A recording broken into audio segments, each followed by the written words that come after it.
하나님의 사람인 우리는 어떻게 부모를 섬겨야 되는가? 첫째로, 주 안에서 부모에게 순종해야 합니다. 에베소서 6장 1절인데요. 읽겠습니다. 시작. 자녀들아, 주 안에서 너희 부모에게 순종하라. 이것이 옳으니라. 이 순종이라고 하는 말이요, 헬라어로 히파쿠오라는 말이거든요. 이 히파쿠오라고 하는 말은 히포, 아래서라고 하는 전치사와 그 다음에 듣는다라는 아쿠어의 두 단어의 합성어예요. 그러니까 히파쿠오는 무슨 말이냐 그러면 아래에서 듣는다 그 말입니다. 여러분 이제 감 잡으셨죠? 순종이 뭐예요? 순종이라고 하는 것은요, 부모님의 말씀을 아래에서 겸손하게 귀담아 듣는 거예요. 그러니까 꼭 부모를 순종하는 것은 어디서부터 시작이 되냐 하면요, 듣는 데서부터 시작이 된다는 거예요. 부모의 말씀을 귀담아 경청하는 것으로부터 부모 공경은 시작이 되는 거죠. 그런데 언제부턴가요? 자식들이 부모의 말씀을 귀담아 들으려고도 하지 않습니다. 부모가 무슨 말만 하면 또 잔소리하네 하면서 핀잔을 주기 일쑤고요. 지금이 어느 시대인데 그런 말씀을 하느냐며 도리어 자식이 부모를 호통을 치기도 합니다. 그러나 순종은 부모님의 말씀을 귀담아 듣는 것으로부터 시작이 되는 거예요. 부모님의 말씀을 귀담아 듣고 그 말씀대로 따라 사는 것이 순종이에요. 그러니까 부모님이 나보다 배우지 못했을지라도, 부모님이 설령 이치에 맞지 않는 말씀을 하신다고 할지라도 비난하거나 무시하지 않고 겸손하게 그 말씀을 듣고 그 말씀대로 따르는 것이 순종이라는 거예요. 그런데 순종에는 조건이 있습니다. 어떤 조건이냐면 주 안에서라는 조건이 있어요. 주 안에서의 조건이 뭘까요? 자, 예를 들어보게 되면 부모님이 자식에게 너는 절대로 예수를 믿으면 안 돼.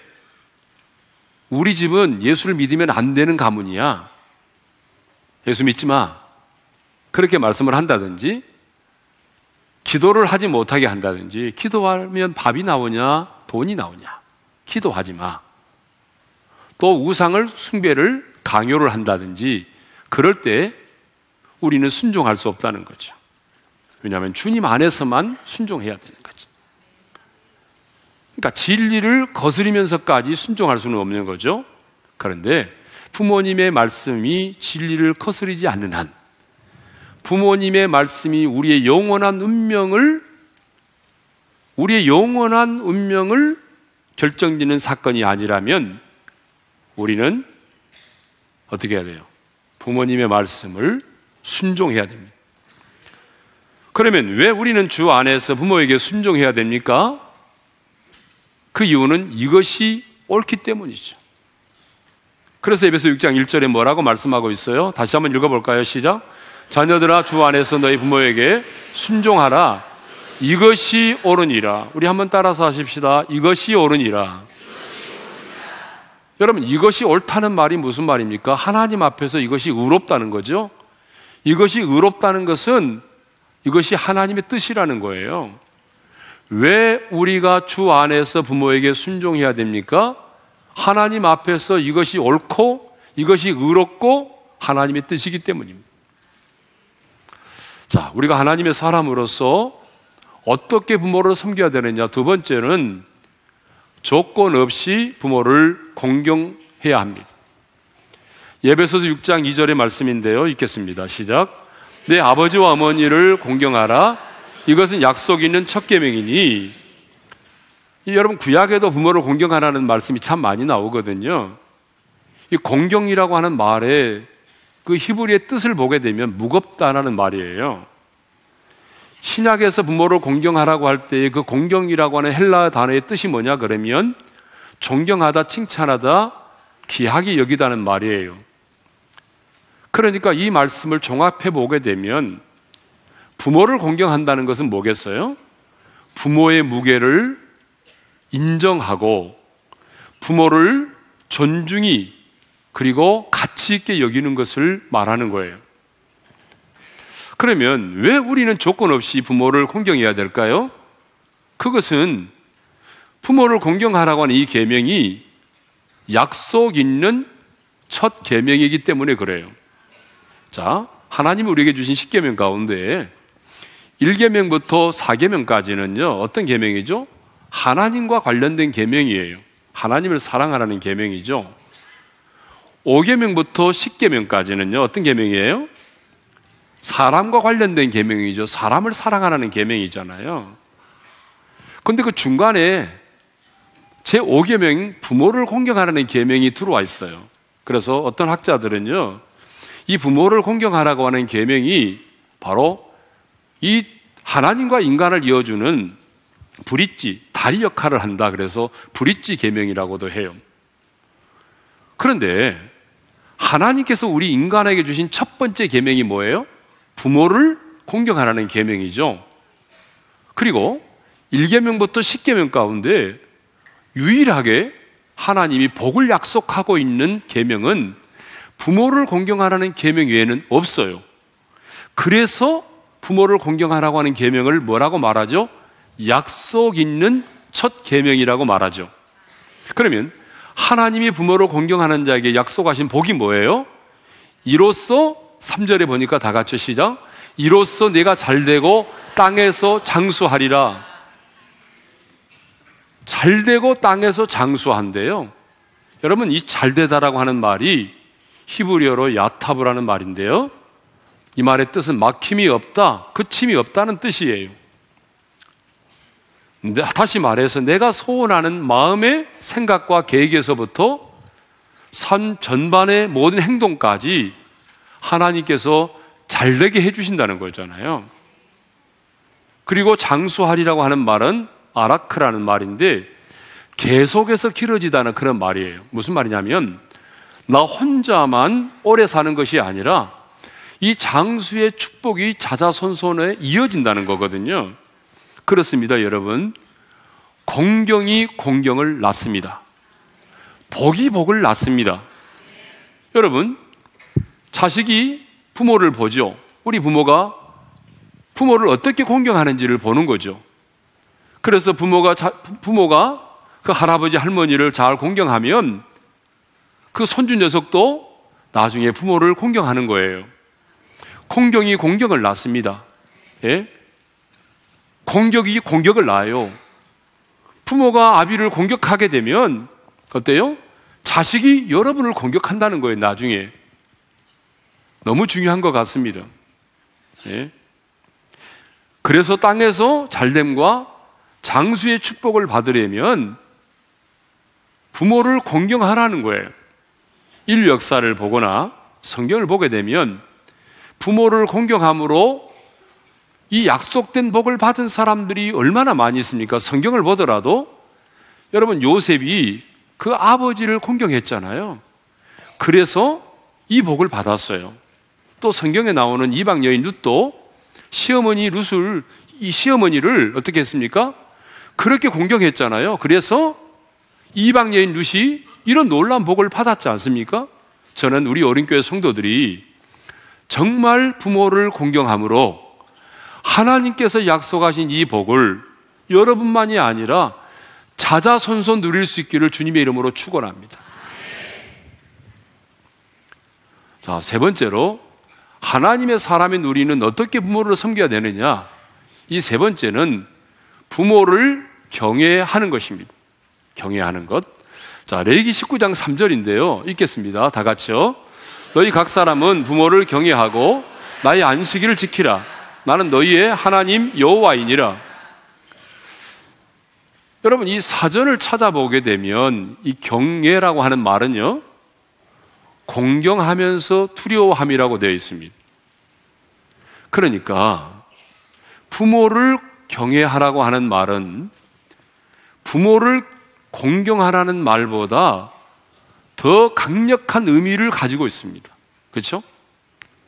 그러니까 부모를 공경하라는 말보다 더 강력한 의미의 말씀이 뭐냐 그러면 부모를 경외하라는 거예요. 사실 이 경외라고 하는 말은요, 우리 인간에게는 사용할 수 없는 말이에요. 하나님께만 사용할 수 있는 용어잖아요. 그렇죠?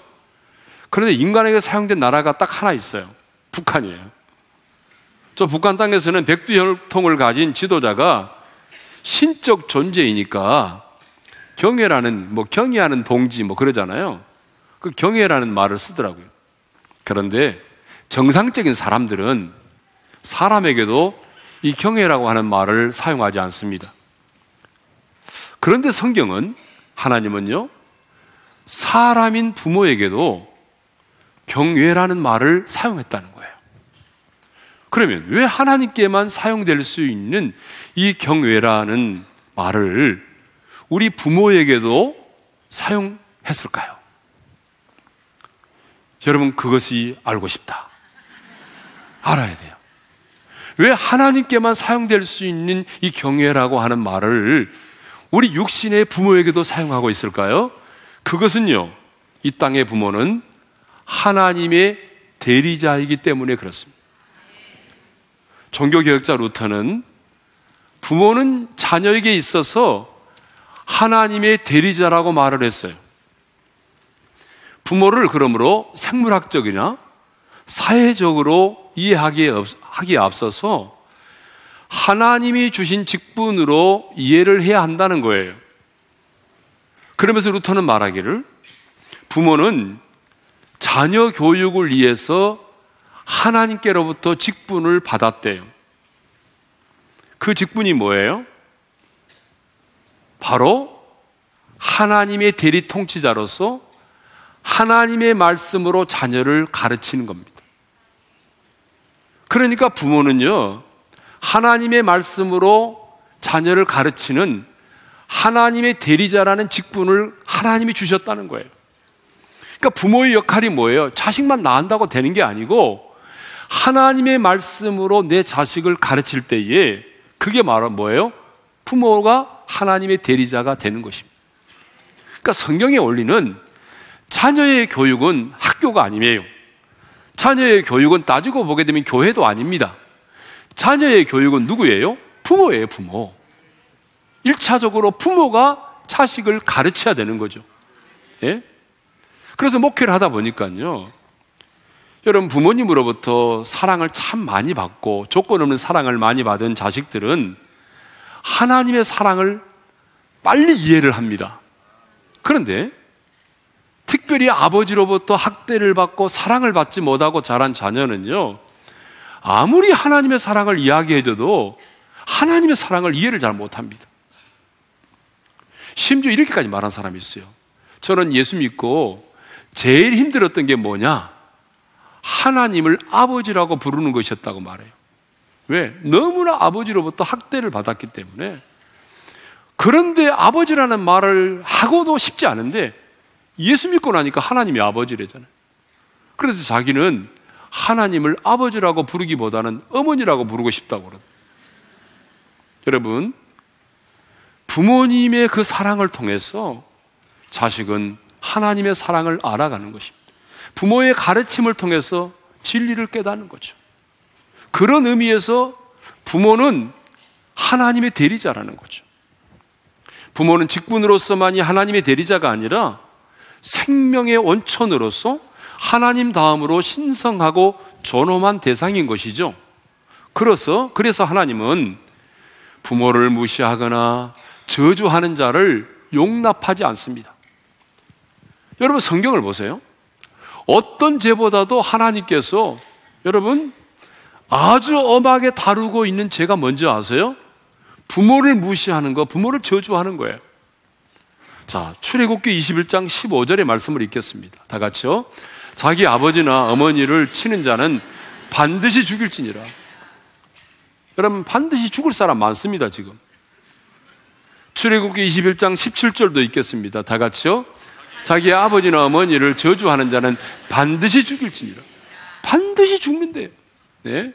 우리 예수님도 이 모세의 이 말씀을 인용해서 마가복음 7장 10절에서 이렇게 말씀하잖아요. 읽겠습니다. 아버지나 어머니를 모욕하는 자는 죽임을 당하리라. 네. 모욕이 뭐예요? 악한 말 하면, 부모에게 악한 말 하면 죽임을 당한다는 거예요.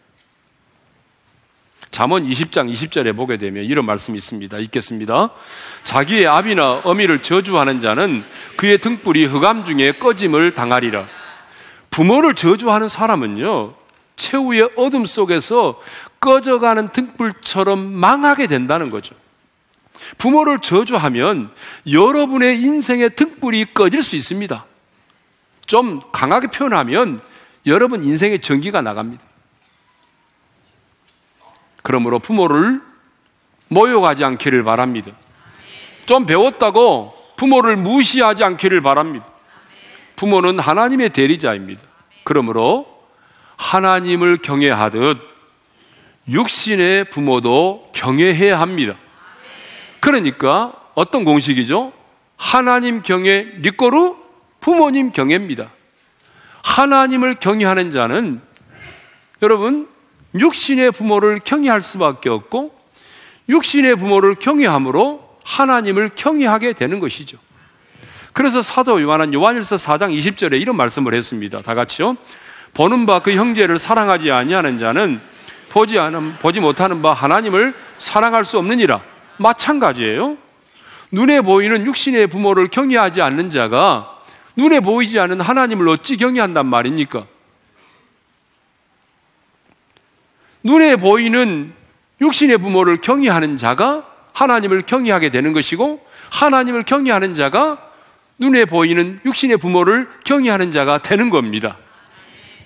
그런데 하나님을 경외하듯 부모를 경외하는 자식들이 많지가 않아요. 너무나 많은 자녀들이 부모가 이해되지 않는다면서 인연을 끊고 원수처럼 지내깁니다. 부모를 공경하시기를 바랍니다. 더 나아가 부모를 경외하시기를 바랍니다. 이것이 성경이 가르치는 효예요. 예. 그러면 왜 우리는 부모를 경외해야 될까요? 그 이유는 이렇습니다. 부모를 경외함이 곧 거룩함이기 때문에 그래요. 여러분, 레위기 19장은요 성경에 나오는 여러 장 가운데 거룩장이라고 그래요. 한번 물어볼까요? 고린도전서 13장은 무슨 장이죠? 사랑장이죠. 고린도전서 15장은 무슨 장이에요? 내가 빨리 대답을 해야 돼. 미안하니까. 부활장이죠.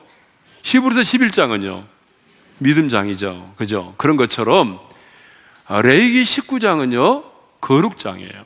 그래서 하나님께서 모세를 통해서 계속적으로 거룩함에 대해서 말씀을 하시거든요. 자, 레위기 19장 2절의 말씀을 읽어볼까요? 다 같이요. 너는 이스라엘 자손의 온 회중에게 말하여 이르라. 너희는 거룩하라. 이는 나 여호와 너의 하나님이 거룩함이니라. 자, 하나님이 거룩함에 대해서 이제 말씀하십니다. 내가 거룩하니까 나를 믿고 따르는 내 백성들도 거룩해야 된다 라고 말씀하시면서 그 다음 3절부터는요 무엇이 거룩인지를 말씀하세요. 이렇게 행하는 것이 거룩이다? 이것이 바로 거룩이야. 이 거룩의 규범들을 나열하고 계세요. 그런데 하나님은 놀랍게도 가장 먼저 부모를 경외함이 거룩이라고 말씀하신다는 거예요. 자, 레위기 19장 3절을 다시 한번 읽겠습니다. 시작. 너희 각 사람은 부모를 경외하고 나의 안식일을 지키라. 나는 너희의 하나님 여호와이니라. 거룩한 규범들의 목록 중에서 첫 번째 명령이 충격적입니다. 부모를 경외하라.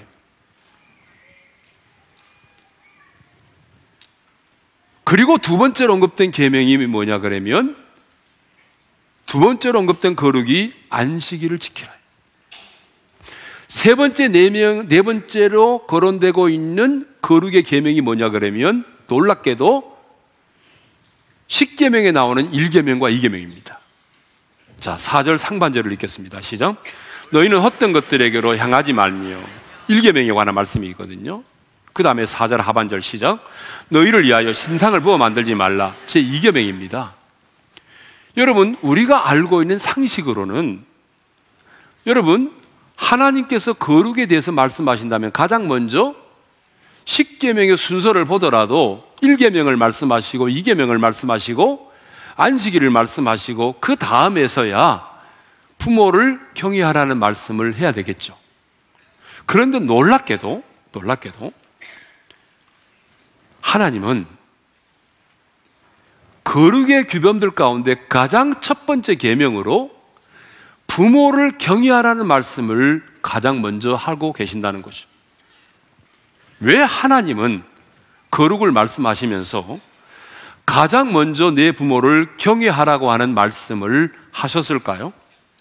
그것은 하나님의 백성의 거룩한 삶의 출발은 바로 부모를 경외함으로부터 시작된다는 것입니다. 왜 아멘 안 하세요?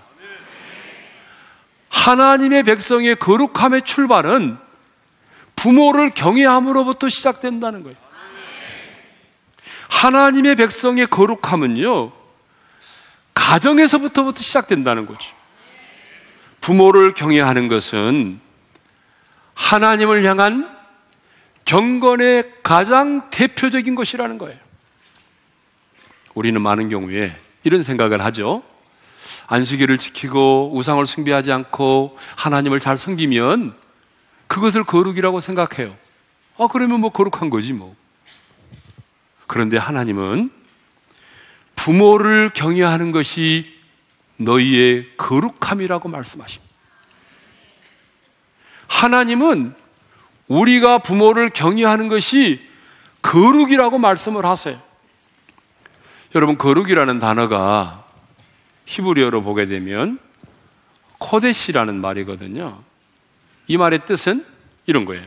잘라냄, 분리함을 말해요. 그러니까 여러분, 성경에서 말할 때 거룩이라고 하는 말을 나오면 항상 이렇게 생각하면 됩니다. 구별. 거룩은 구별이에요. 구별. 거룩은 뭐라고요? 구별입니다. 자, 그렇다면 하나님의 사람이 어떻게 이 세상의 사람들과 구별될 수 있을까요? 그것은 곧 부모를 경외함에 있습니다. 부모를 하나님의 대리자로 알고 부모님의 영적인 권위를 인정하고 존경하는 마음으로 부모를 두려워하는 것입니다. 하나님의 백성의 거룩은 부모를 경외함으로부터 가정에서부터 시작되는 것입니다. 여러분, 아무리 밖에서 잘해도요, 밖에서 사람들에게 잘하고 사람들로부터 인정받고 매너가 좋은 사람, 그렇게 인정을 받아도요, 여러분의 가정에서 부모를 경외하지 않으면 하나님은 그 사람을 거룩한 사람이라고 말하지 않아요. 하나님은 그 사람을 구별된 자로 보지 않아요. 잘 들으세요, 여러분. 아무리 밖에서 여러분이 매너가 좋고 사람들에게 잘하고 인정을 받아도요, 여러분의 가정에서 여러분의 부모를 경외하지 않으면 하나님의 눈에는 그 사람 거룩한 사람 아닙니다. 하나님의 눈에는 그 사람이 구별된 사람이 아니에요. 여러분, 왜 우리가 부모를 공경합니까? 그것이 인륜이고 천륜입니까? 아니에요. 인륜이고 천륜이기 때문에 부모를 공경하는 것은 세상 사람들이 하는 거예요. 우리는 부모를 공경함이 인륜이고 천륜이기 때문이 아니라 부모를 공경하는 것이 하나님의 뜻이고 부모를 공경함이 우리의 거룩함이기 때문입니다.